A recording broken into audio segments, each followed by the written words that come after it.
কিসে সম্মান, কিসে সাফল্য আমরা খুঁজে পাই না। প্রকৃতপক্ষে সফলতা, সাফল্য এবং চিরমুক্তি কোন পথে?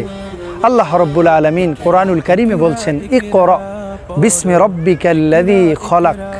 প্রভুর নামে যখন কোনো পড়া হয় এবং রিড অ্যান্ড রিড, পড়ো এবং পড়ো। কোরআনুল কারীমের প্রথম নির্দেশনাই ছিল পড়ো।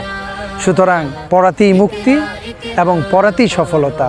যে পড়ে সে বিশ্ব জয় করে, যে পড়ে সে দুনিয়াকে চিনে, যে পড়ে সে আখিরাতকে চিনে। নবী করিম রউফুর রহিম সাল্লাল্লাহু আলাইহি ওয়া আলিহি ওয়াসাল্লাম হাদিসে পাকে বলেন, বুইসতু মুআল্লিমান, নবীকে শিক্ষক রূপে আল্লাহ পাক প্রেরণ করেছেন। সুতরাং এই পৃথিবীতে কেউ যদি সাফল্য এবং সফলতা লাভ করতে চায়, সে যেন অবশ্যই পড়াশোনা করে, এবং পড়াশোনার বিকল্প কিছুই নাই। পড়তে হবে, পৃথিবীকে জানতে হবে, আখিরাতমুখী জীবন গড়তে হবে। আসুন ইকরা এই শব্দের প্রয়োগ করি, আমাদের জীবনকে আমরা বিশ্বময় করে তুলি।